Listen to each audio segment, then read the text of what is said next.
आजको यस भिडियोमा म क्लास 12 को एकाउन्टको एउटा च्याप्टर रहेको छ फाइनल एकाउन्ट। त्यसको वर्ल्ड इज गोल्डको एउटा क्वेसन रहेको छ 2079 जिआइई सेट बी क्वेसन नम्बर 15। त्यसको सल्युसन गर्न गइरहेको छु। ध्यान दिएर भिडियो राम्रोसँग हेर्नु होला। ल क्वेसन सल्युसन गर्नुभन्दा पहिला क्वेसनको रिक्वायर्डमा हेर्नु होला के भनेको छ। क्वेसनको रिक्वायर्डमा ट्रेडिङ एकाउन्ट र प्रॉफिट एन्ड लस एकाउन्ट भनेको छ बनाउनका लागि। सबैभन्दा पहिला यहाँ ट्रेडिङ एकाउन्टको फर्मेट बनाउनु होला। पार्टिकुलर एमाउन्ट गरेर फर्मेट बनाउनु होला। त्यसपछि प्रॉफिट एन्ड लस एकाउन्टको फर्मेट बनाउनु होला। पार्टिकुलर एमाउन्ट गरेर फर्मेट बनाउनु होला। अब ट्रेडिङ एकाउन्टमा कस्तो आइटम जान्छ र प्रॉफिट एन्ड लस एकाउन्टमा कस्तो आइटम जान्छ त्यो तपाईले कन्सेप्टले थाहा हुनु पर्यो। जस्तै ट्रेडिङ एकाउन्टमा जति पनि फ्याक्ट्रीको एक्सपेन्सेस र सामान किन्दाखेरि जति पनि लागेको खर्च हुन्छ सबै ट्रेडिङ एकाउन्टको डीआर साइडमा जान्छ र ट्रेडिङ एकाउन्टको सीआर साइडमा सेल्स र क्लोजिङ स्टक जुन एडिसनल इन्फर्मेसनमा दिएको हुन्छ त्यो जान्छ। यति तपाईले कन्सेप्टले बुझ्नु होला।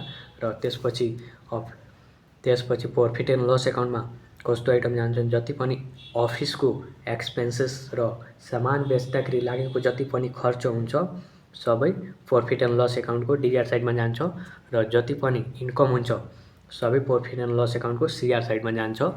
ल अब क्वेसन हेर्नु होला। क्वेसनमा के भनेको छ। अब यो क्वेसनको जुन माथि आइटमहरु दिएको हुन्छ त्यो एक ठाउँमा एन्ट्री हुन्छ र तल जुन एडिसनल इन्फर्मेसनमा दिएको हुन्छ त्यो दुई ठाउँमा एन्ट्री गर्नुपर्छ। जस्तै क्लोजिङ स्टक एडिसनलमा दिएको छ एकचोटी ट्रेडिङ एकाउन्टमा जान्छ र अर्कोचोटी ब्यालेन्स सिटको करेन्ट एसेट्समा जान्छ। ल त्यसपछि यो डेप्रिसिएसन अन मेसिन दिएको छ। डेप्रिसिएसन अन मेसिन यो एकचोटी प्रॉफिट एन्ड लस एकाउन्टको डीआर साइडमा जान्छ र अर्कोचोटी ब्यालेन्स सिटमा लेस विथ रिलेटेड ब्यालेन्स सिटमा गएर मेसिनसँग लेस गर्नुपर्छ। र त्यसपछि प्रिपेड रेन्ट वाज एक्सपायर्ड छ यो एकचोटी प्रॉफिट एन्ड लस एकाउन्टको डीआर साइडमा जान्छ र अर्कोचोटी लेस गर्नुपर्छ गएर ब्यालेन्स सिटमा प्रिपेड रेन्टसँग गएर लेस गर्नुपर्छ। ल अब यहाँ डेप्रिसिएसन अन मेसिन दिएको छ। अब यहाँ मेसिनमा गएर टिक लगाउनु होला। मेसिन यहाँ छ मेसिनमा टिक लगाउनु होला यहाँ लागेको छ। त्यसपछि यहाँ प्रिपेड रेन्ट वाज एक्सपायर्ड दिएको छ। सो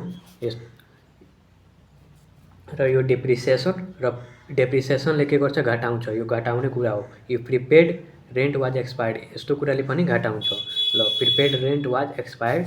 अब यहाँ प्रिपेड रेन्ट खोज्नु होला। क्वेसनमा प्रिपेड रेन्ट यहाँ दिएको छ यसमा टिक लगाउनु होला। ल यहाँ लागिसकेको छ। ल अब क्वेसन सल्युसन गर्नु होला। सबैभन्दा पहिला क्वेसनमा हेर्नु होला के दिएको छ ओपनिङ स्टक दिएको छ। अब यो ओपनिङ स्टक यो ट्रेडिङ एकाउन्टको आइटम हो। सो ट्रेडिङ एकाउन्टमा राख्नु होला 2 ओपनिङ स्टक भनेर लेख्नु होला। 2 ओपनिङ स्टक लेख्नु होला। Opening stock. अब ओपनिङ स्टक एमाउन्ट कति दिएको छ। ओपनिङ स्टक एमाउन्ट दिएको छ 50,000। सो 50,000 यहाँ लेख्नु होला 50,000। त्यसपछि क्यारेज दिएको छ। क्यारेज पनि फ्याक्ट्रीको खर्च हो यो ट्रेडिङ एकाउन्टमा जान्छ। सो यहाँ लेख्नु होला 2 क्यारेज ट्रेडिङ एकाउन्टमा लेख्नु होला 2 क्यारेज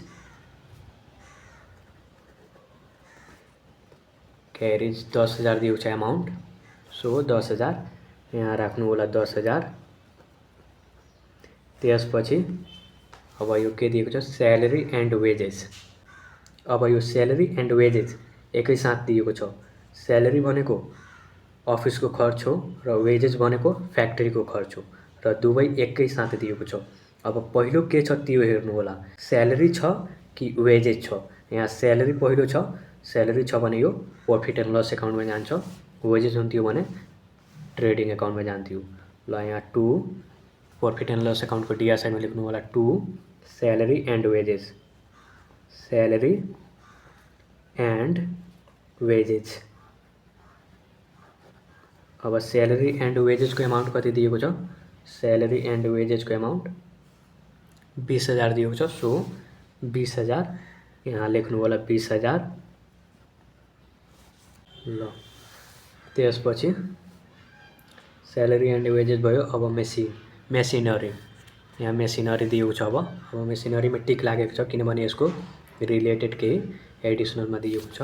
के दिएको छ यहाँ हेर्नु होला, depreciation on machinery, depreciation on machinery @ 10% दिएको छ। अब डेप्रिसिएसनले के गर्छ, घटाउँछ। अब यस्तो कुराले डेप्रिसिएसनले घटाउँछ भने अब यो मेसिनरीको 10% गर्नु होला।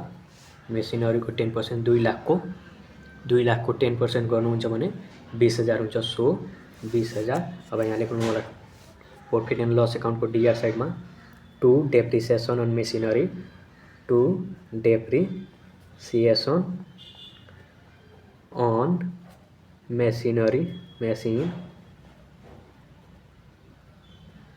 टु डेप्रिसिएसन अन मेसिन 20,000 लेख्नु होला किनभने 2 लाखको 10% गर्नुहुन्छ भने 20,000 हुन्छ। यो 2 लाखको 10% गर्नुहुन्छ भने 20,000 लेख्नु होला। त्यसपछि इन्ट्रेस्ट रिसिभ्ड। अब यो इन्ट्रेस्ट रिसिभ्ड भनेको आम्दानी हो, यो इन्कम हो। इन्कम कहाँ जान्छ, प्रॉफिट एन्ड लस अकाउन्टको सीआर साइडमा जान्छ। सो प्रॉफिट एन्ड लस अकाउन्टको सीआर साइडमा लेख्नु होला बाई इन्ट्रेस्ट रिसिभ्ड, इन्ट्रेस्ट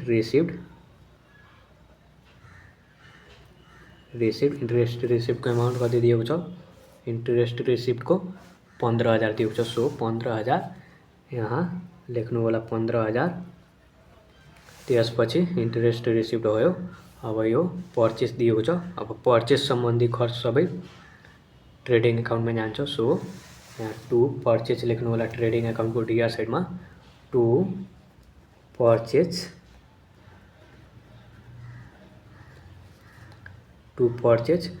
अब पर्चेसको अमाउन्ट कति दिएको छ, 1,40,000 दिएको छ। सो 1,40,000 यहाँ लेख्नु होला 1,40,000,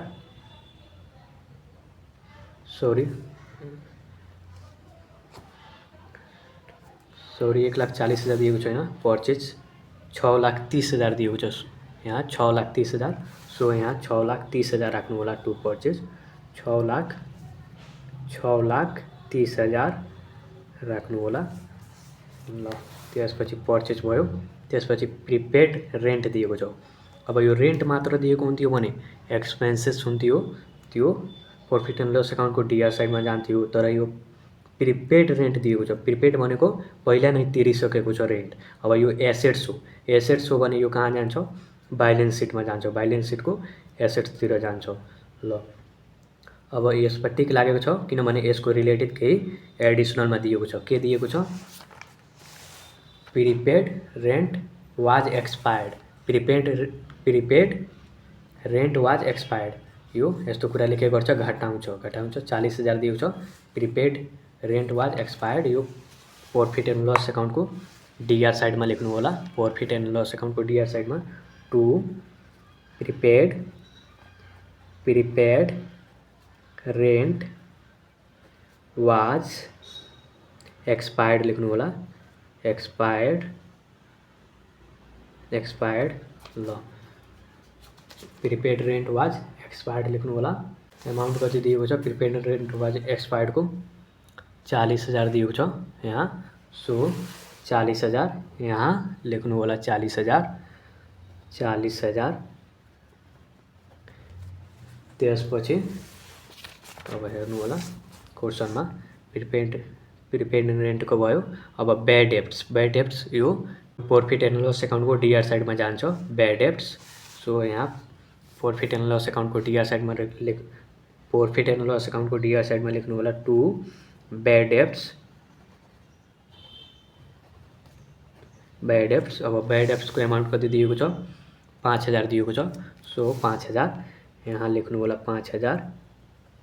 त्यसपछि सेल्स दिएको छ यहाँ, सेल्स। अब सेल्स कहाँ जान्छ, ट्रेडिङ अकाउन्टको सीआर साइडमा जान्छ। सो ट्रेडिङ अकाउन्टको सीआर साइडमा लेख्नु होला बाई सेल्स।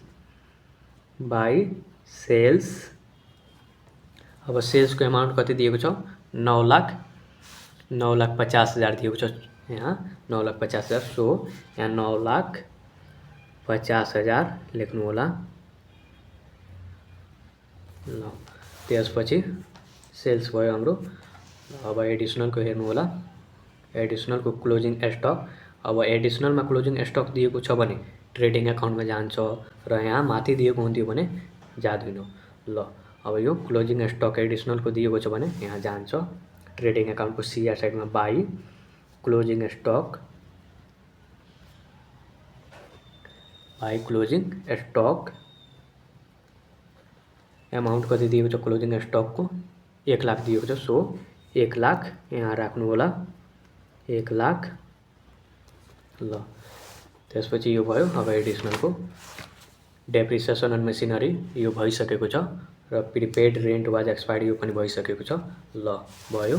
अब यो जोड्नु होला, यो सबै टोटल गर्नु होला 9,50,000 प्लस 1 लाख 10,50,000 यो सिआर साइडको 10,50,000 आइरहेको छ।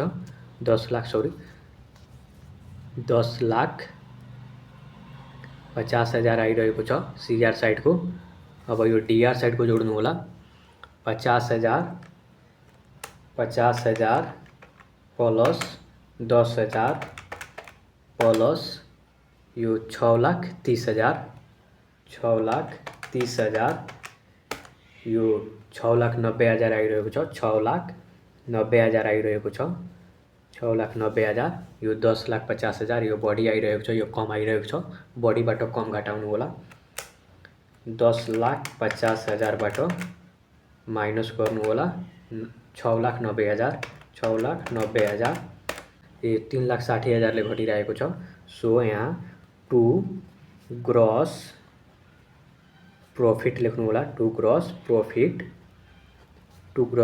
सीडी 3,60,000 अब यो ग्रस प्रॉफिटलाई प्रॉफिट एन्ड लस एकाउन्टको सिआर साइडमा बाई ग्रस बीडी लेखेर राख्नु होला बाई ग्रस प्रॉफिट बीडी लेखेर राख्नु होला। अमाउन्ट 3,60,000 यहाँ 3,60,000 राख्नु होला। ल अब यसको टोटल गर्नुहुन्छ भने यो 10,50,000 हुन्छ। 10,50,000 यो पनि 10,50,000 नै हुन्छ टोटल गरेर 10,50,000 टोटल यो पनि टोटल। ल अब यो प्रॉफिट एन्ड लस एकाउन्टको सिआर साइडको जोड्नु होला यो 3,60,000 प्लस 15,000 यो 3,75,000 आइरहेको छ 3,75,000। त्यसपछि अब डिआर साइडको जोड्नु होला डिआर साइडको 20,000 प्लस 20,000 प्लस 40,000 प्लस 5,000 यो 85,000 आइरहेको छ 85,000। अब सिआर साइडको बढी आइरहेको छ डिआर साइडको कम। अब बढीबाट कम घटाउनु होला 3,75,000बाट माइनस 85,000 गर्नु होला यो 2,90,000ले घटिरहेको छ। सो यहाँ लेख्नु होला to net profit CD to net profit CD 2,90,000 लेख्नु होला। ल यो सबै जोड्नुहुन्छ भने अब यो टोटल गर्नुहुन्छ भने यो 3,75,000 हुन्छ 3,75,000 यो पनि सबै जोड्नुहुन्छ भने 3,75,000 हुन्छ टोटल। यहाँ पनि टोटल हुन्छ। ल हाम्रो क्वेसन सल्युसन भयो। धन्यवाद।